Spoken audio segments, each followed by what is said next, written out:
तुम्हारा भी कोई ऐसा दोस्त तो जरूर होगा जो कि एग्जाम से पहले कम पढ़ के आता है बट फिर भी एग्जाम के अंदर मार्क्स बहुत बेहतरीन लेकर आता है। और तुम्हारा कोई ऐसा भी दोस्त होगा जो कि एग्जाम की रात को बैठकर बहुत कुछ पढ़ता है, सारी चीजें पढ़ने की कोशिश करता है बट फिर भी जब उसके रिजल्ट आते हैं तो बहुत कम होता है। तो आखिर इन दोनों स्टूडेंट्स के अंदर फर्क क्या था? तो फर्क था आंसर राइटिंग स्किल्स का। इसमें हमने आधा नंबर काट दिया। इसका कारण क्या, देखो हमारे अनुसार यहाँ कामा नहीं होना चाहिए। वो जो पहला स्टूडेंट है ना, उसको आंसर लिखने का सही तरीका आता है, जिसकी वजह से वो चाहे कम पढ़ के जाए, चाहे उसको आंसर कम आए, बट वो आंसर इस प्रकार से लिखेगा कि उसके मार्क्स बहुत अच्छे आएंगे। कहाँ से काटोगे? जब बिल्कुल सही है तो आपको इसमें पूरे पूरे नंबर देने पड़ेंगे, 15 में 15। जबकि वो जो दूसरा स्टूडेंट है उसको आंसर लिखने का सही तरीका नहीं आता, जिसकी वजह से चाहे वो कितना ही पढ़ ले बट उसके मार्क्स कभी भी अच्छे नहीं आ सकते।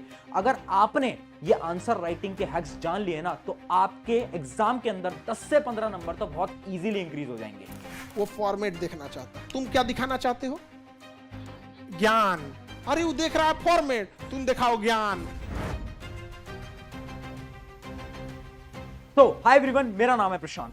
पता है आपको, इस वीडियो को बनाने से पहले मैंने लाखों स्टूडेंट से बात करी है और बहुत सारे टीचर से भी बात करी है। ये वो टीचर्स हैं जो कि स्कूल के अंदर, बोर्ड एग्जाम्स के अंदर तुम्हारी कॉपीज को चेक करते हैं और उन्होंने मुझे एक ऐसा सीक्रेट बताया ना जिसको सुनकर आप सब शॉक होने वाले हो। उन्होंने मुझे ये बताया कि एक बच्चा आंसर क्या लिखकर आ रहा है उससे उतना फर्क नहीं पड़ता, बट फर्क इस बात से पड़ता है कि वो अपने आंसर को किस प्रकार से लिखकर आता है। अगर वो अपने आंसर के लिखने समय कुछ ऐसे स्टेप्स को फॉलो करता है ना तो आराम से उसके मार्क्स इंक्रीज हो सकते हैं। और उन्होंने ये भी बताया कुछ नॉर्मल गलतियां हैं जो कि स्टूडेंट्स करते हैं जिनकी वजह से उनका आंसर सही होता है बट फिर भी टीचर उनके थोड़े बहुत मार्क्स कट कर लेते हैं। मैंने उनसे वो सारी प्रॉब्लम, सारी गलतियां पूछी और वो सारी गलतियां मैं आज तुम्हें बताने भी वाला हूं, जिसके अंदर सबसे बड़ी गलती है बैड राइटिंग। बहुत सारे टीचर्स ने बोला कि जो बैड राइटिंग है ना एक बहुत बड़ी मिस्टेक है और इसकी वजह से भी नंबर कट सकते हैं। दूसरी चीज है स्लो स्पीड। बहुत सारे स्टूडेंट्स हैं जिनकी स्पीड जो है वो बहुत स्लो है, जिसकी वजह से क्या होता है ना, उनका पेपर ही छूट जाता है। और ये तो आपके साथ भी हो गया होगा। अभी मैं आपको एक एक्टिविटी करने को देता हूं। आप क्या करो, आप ना कमेंट सेक्शन में जाओ और अपना नाम एक बार टाइप करो। एक बार टाइप करना फटाफट से। आपने एक बार टाइप करके देखा होगा तो आपको पता चला होगा कि आपने मात्र 1-2 सेकंड के अंदर अपना पूरा नाम टाइप कर दिया। अब यही काम करो, एक नोटबुक लेकर आओ, उस नोटबुक पे एक बार अपना नाम लिखो पेन से। जो आप लिखोगे तो आपको 5 से 6 सेकंड लग जाएंगे। यानी हम टाइप तो फास्ट कर सकते हैं बट हम जब आंसर लिखते हैं, अपना नाम कॉपी पे लिख रहे हैं, तो हमें उसमें बहुत टाइम लग रहा है। तो आखिर हम स्पीड को इंक्रीज कैसे करें? जैसे हमारी टाइपिंग स्पीड है उतनी कैसे इंक्रीज करें, वो भी तुम्हें आज मैं बता दूंगा। उसके अलावा कट्स इन दी आंसर। बहुत सारे टीचर्स ने बोला कि वो जो स्टूडेंट्स हैं ना जो कि आंसर में बार बार कट लगाते हैं, उससे टीचर बहुत ज्यादा इरिटेट होते हैं। उसके अलावा याद नहीं रहता। बहुत सारे स्टूडेंट्स की ये प्रॉब्लम है आज के समय पर कि वो पढ़ के जाते हैं बट एग्जाम के टाइम पे याद नहीं रहता। तो जो सारी प्रॉब्लम्स है ना, इन सारी प्रॉब्लम्स का एक एक करके सोल्यूशन जानेंगे। सबसे पहले समझते हैं आपकी पहली प्रॉब्लम जो कि है बैड राइटिंग। मैंने बहुत सारे टीचर से बात करी, बैड राइटिंग से फर्क पड़ता है या नहीं फर्क पड़ता, तो सभी टीचर ने बोला हाँ फर्क तो पड़ता है, बट फर्क तब पड़ता है जब राइटिंग इतनी बेकार है कि वो पढ़ने में ना आए। अगर आपकी राइटिंग ऐसी है ना जो कि पढ़ने में आ जा रही है तो उतना ज्यादा फर्क नहीं पड़ने वाला। बट फिर भी अगर आपको अपनी राइटिंग को इंप्रूव करना है तो एक वीडियो मैंने राइटिंग इंप्रूव के ऊपर पूरी बना रखी है, उसको जाकर देख लेना। मात्र 4-5 दिन के अंदर राइटिंग आपकी उससे इंप्रूव हो जाएगी। बट राइटिंग इंप्रूव से उतना फर्क नहीं पड़ता। तो मैंने टीचर से पूछा तो फर्क किस बात से पड़ता है, तो उन्होंने मुझे एक बड़ी अच्छी टेक्निक बताई और उस टेक्निक का नाम था आंसर सीक्वेंस। यानी हर एक टीचर ने यह बोला कि एक स्टूडेंट आंसर्स को किस सीक्वेंस में अटेम्प्ट करता है वो बहुत इंपॉर्टेंट होता है। जैसे मैं अभी आपको 2 कॉपीज दिखाता हूं। यह है आपके सामने कॉपी नंबर 1 जिसने आंसर 1 आंसर 2 एकदम नॉर्मल ऑर्डर के अंदर लिखा हुआ है और देखो बीच में स्पेस भी दी है। आप ध्यान से अगर देखोगे तो बीच में आपको यहां पर स्पेस भी दिख जाएगी। जबकि मैं आपको दूसरे स्टूडेंट की कॉपी दिखाता हूं तो इसकी राइटिंग भी नॉर्मल ही है, बट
9 बजे आपका एग्जाम है। अब आपको क्या करना है, एग्जाम से आधे घंटे पहले आप एक नोटबुक तो रख ही सकते हो अपने पास, एक रफ पेज तो अपने पास रख ही सकते हो, और पेन तो आपके पास हो गई।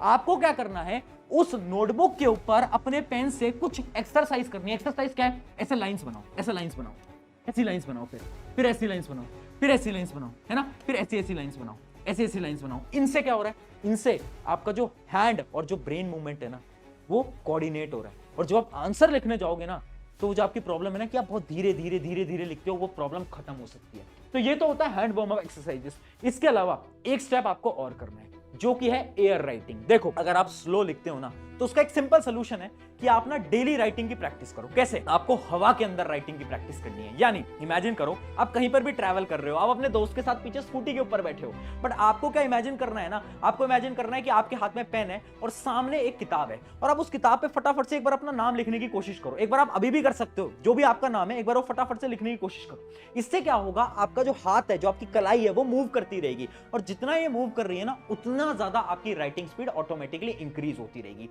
तो राइटिंग स्पीड अगर इंक्रीज करनी है, दो सिंपल स्टेप्स हैं। एक तो है वार्म अप एक्सरसाइजेस, दूसरा है एयर राइटिंग। कभी कभार एयर राइटिंग करने की ट्राई करा करो, उससे आपकी राइटिंग स्पीड ऑटोमेटिकली इंक्रीज हो जाएगी। अगर ये ट्राई करा तो जो प्रॉब्लम है ना कि पेपर छूट जाता है, कभी नहीं छूटने वाला। इसके बाद ट्राई करके देखना। अब बढ़ते हैं आपकी अगली प्रॉब्लम की तरफ। अगली प्रॉब्लम आपकी ये थी कि बीच बीच में बहुत सारे आप कट्स लगाते हो। आपने भी नोट करा होगा कि आप बार बार हर बार कट्स लगा रहे हो, और टीचर जो होते हैं जब वो कट्स देखते हैं ना, तो बहुत ज्यादा इरिटेट होते हैं, क्योंकि उनके लिए क्या है ना कि जब भी आप एक आंसर को कट करते हो, उन्हें लगता है कि यार बहुत बेकार स्टूडेंट है, और वो आपके मार्क्स वहां पर कट कर सकता है। बट उसी का मैं एक आपको सोल्यूशन देने वाला हूं, वो है लॉन्ग आंसर हैक। इमेजिन करते हैं कि एग्जांपल लेते हैं। एक एग्जांपल है इस क्वेश्चन का। मान लो एक क्वेश्चन है ना, ये आपके पेपर के अंदर आया ये क्वेश्चन, और आपको याद है कि उसके 4 पॉइंट्स होते थे, 4 या 5 पॉइंट्स होते थे, वो जो आपके लॉन्ग आंसर होते हैं। अब आपको क्या करना है, आपको अपने जो आपकी आंसर शीट है उसके लास्ट पन्ने पे जाना है। उस लास्ट पन्ने के ऊपर हेडिंग डालनी है रफ। क्या लिखना है? रफ। अब आप उसके अंदर कोई भी रफ का काम कर सकते हो, कोई भी टीचर कुछ नहीं बोलेगा, ठीक है। आपने हेडिंग डाली रफ, और उसके अंदर आप एक बार दिमाग से सोच लेना कि कौन कौन से 5 पॉइंट आप लिखने वाले हो। अब क्या करो, अब फटाफट से कॉपी पलटो, यहां पर आ जाओ, और यहां पर पूरी तरीके से उनको एक्सप्लेन करके वो 4-5 पॉइंटर यहां पर तुम लिख दो। इससे क्या होगा, इससे आपकी कटिंग अवॉइड होगी। अब आते हैं आपकी अगली प्रॉब्लम की तरफ, जो कि याद नहीं रहता। याद नहीं रहता तो उसका एक बहुत सिंपल सोल्यूशन है, एक बहुत सिंपल हैक है। वो हैक क्या बोलता है, एक बार ध्यान से देखना। हैक का पहला स्टेप है रिकॉल दी चैप्टर। यानी आपको क्या करना है, सबसे पहले आपको कोई आंसर याद नहीं आ रहा, तो आप ये देखो कि वो किस चैप्टर का है। आपने मान लो चैप्टर आइडेंटिफाई कर लिया। अब आपको क्या करना है, अब आपको टॉपिक आइडेंटिफाई करना है कि किस टॉपिक के बारे में पूछ रहा है ना। आपको आंसर नहीं आता, आप बस इतना सोच रहे हो कि किस टॉपिक के बारे में पूछ रहा है। आपने टॉपिक आइडेंटिफाई कर लिया। अब उस टॉपिक से रिलेटेड कुछ भी लिख कर आ जाओ, कुछ भी, और लिखना हमेशा पैराग्राफ की फॉर्म में। क्यों?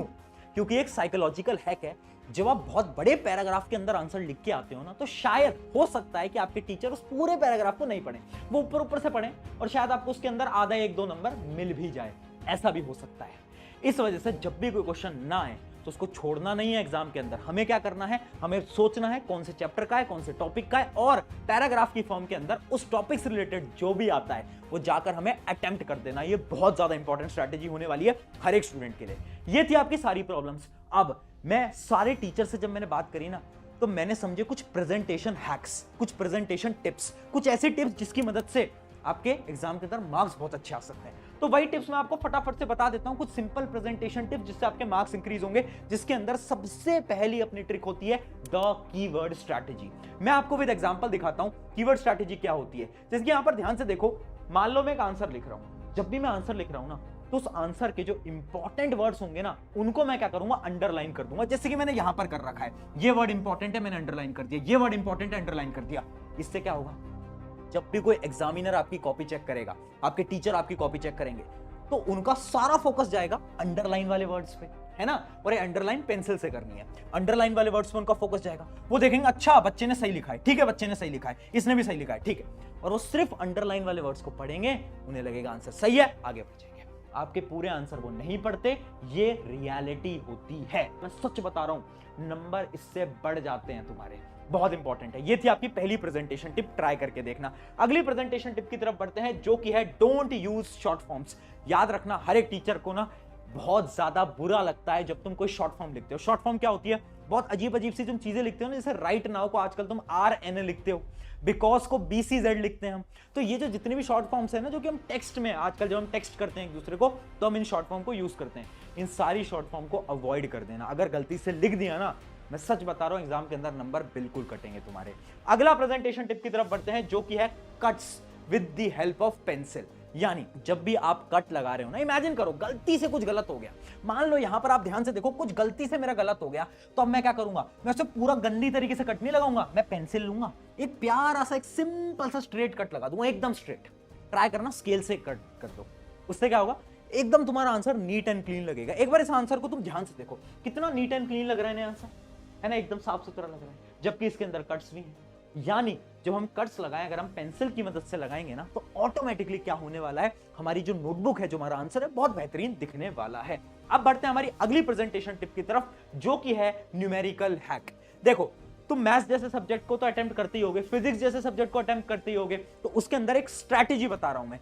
जो भी तुम्हारा आंसर है ना, उसको बॉक्स के अंदर बंद कर देना और यूनिट्स लिखना मत भूलना। एक एग्जांपल के साथ समझाता हूं। ये दो नोटबुक है, इनके अंदर देखो डिफरेंस क्या है। ये एक स्टूडेंट की नोटबुक है, इसने क्या करा, फाइनली बस आंसर लिख के यहां पर छोड़ दिया है। तो अब जब टीचर आएगा ना कॉपी चेक करने, तो पूरी की पूरी कैलकुलेशन चेक करेगा।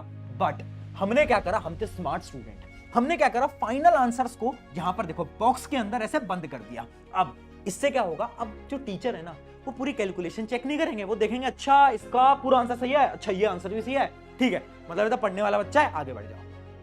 ये टेक्निक न्यूमेरिकल के अंदर हमेशा से बॉक्स के अंदर करोगे ना, छोटी छोटी टेक्निक से बहुत ज्यादा हेल्पफुल हो सकती है। अब बढ़ते हैं हमारी फाइनल टेक्निक की तरफ, फाइनल प्रेजेंटेशन टिप की तरफ, जो कि है डिफरेंस वाले क्वेश्चंस।